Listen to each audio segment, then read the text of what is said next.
আজ আমি এই মহান সংসদে আমাদের দেশের অর্থনীতি ও ঐতিহ্যের অন্যতম প্রধান চালিকা শক্তি চা শিল্পের শ্রমিকদের অধিকার ও তাদের জীবনযাত্রার মান উন্নয়নের লক্ষ্যে একটি অত্যন্ত গুরুত্বপূর্ণ দাবি উত্থাপন করছি। চা আমাদের একটি অন্যতম প্রধান রপ্তানি দ্রব্য। এই সোনালী পাতা উৎপাদন করে যারা দেশের অর্থনীতিকে সমৃদ্ধ করেছেন সেই লাখ লাখ শ্রমিক আজ চরম অবহেলা ও অর্থনৈতিক সংকটের মধ্য দিয়ে দিন কাটাচ্ছেন। বর্তমানে তারা দৈনিক 187 টাকা মজুরি পান। ঝড় বৃষ্টির মধ্যে তাদের কাজ করতে হয়। চরম দ্রব্যমূল্যের বাজারে কোনোভাবেই একটি সাধারণ পরিবারের মধ্যে বেঁচে থাকার জন্য 187 টাকা মজুরি পর্যাপ্ত নয়।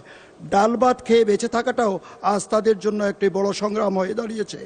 মাননীয় স্পিকার, চা শ্রমিকদের দৈনিক মজুরি 500 টাকা নির্ধারণ করার সপক্ষে আমি 3টি মূল যুক্তি এই মহান সংসদের সামনে পেশ করতে চাই।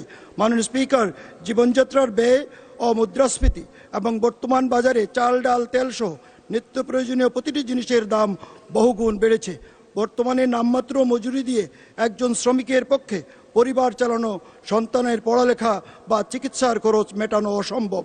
আমাদের সংবিধানের প্রতিটি নাগরিকের অন্ন, বস্ত্র, বাসস্থান, শিক্ষা ও চিকিৎসা নিশ্চয়তা দেয়।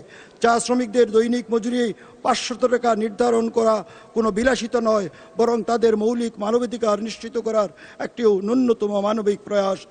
চা শ্রমিকদের খালি পেটে রেখে বা অপুষ্টিতে ভুগিয়ে কোনো শিল্পের টেকসই উন্নয়ন সম্ভব নয়। শ্রমিকরা যদি মানসম্মত জীবনযাপন করতে পারেন তবে তাদের উৎপাদনশীলতা বাড়বে, যা দীর্ঘমেয়াদী আমাদের চা শিল্পকে আরও শক্তিশালী করবে। বর্তমান রেজিস্টার্ড এবং আনরেজিস্টার্ড চা শ্রমিকদের সংখ্যা প্রায় 1,40,000-এর মতো। 170 টাকা থেকে বর্তমানে 187 টাকা এসে দাঁড়িয়েছে। 55% নারী শ্রমিক, 45% পুরুষ শ্রমিক।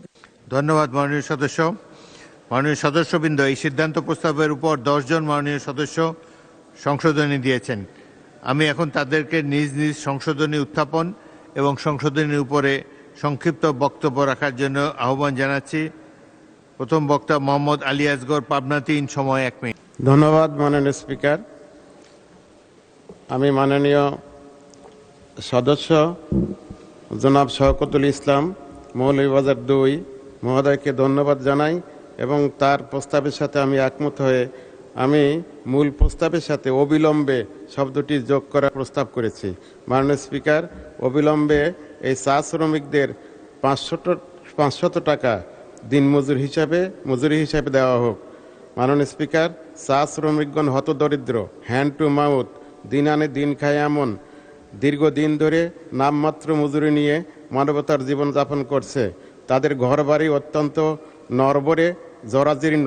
এই নড়বড়ে জরাজীর্ণ ঘরবাড়িতেই তারা দীর্ঘদিন বসবাস করছেন।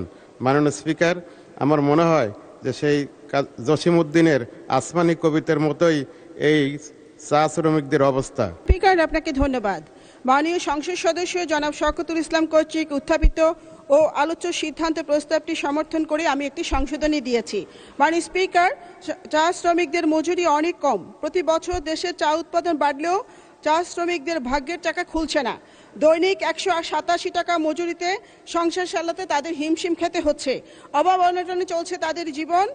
শ্রমিকদের মজুরি 500 টাকা বৃদ্ধি করা এটি সময়ের দাবি। মাননীয় স্পিকার, আমার প্রদত্ত সংশোধনীটি হচ্ছে মূল প্রস্তাবের শ্রমিকদের দৈনিক মজুরি 500 টাকা করা হোক। এর পূর্বে অবিলম্বে শব্দটি সংযোজন করা হোক। মূল প্রস্তাবের সঙ্গে আমার সংশোধনী সহ সিদ্ধান্ত প্রস্তাবটি মহান সংসদ কর্তৃক গ্রহণ করবার জন্য আমি মাননীয় মঞ্চের দৃষ্টি আকর্ষণ করছি। স্পিকার, মাননীয় স্পিকার, আপনাকে ধন্যবাদ। নীলুফার চৌধুরী মনি, মহিলা আসন 10। মাননীয় স্পিকার, আপনাকে ধন্যবাদ।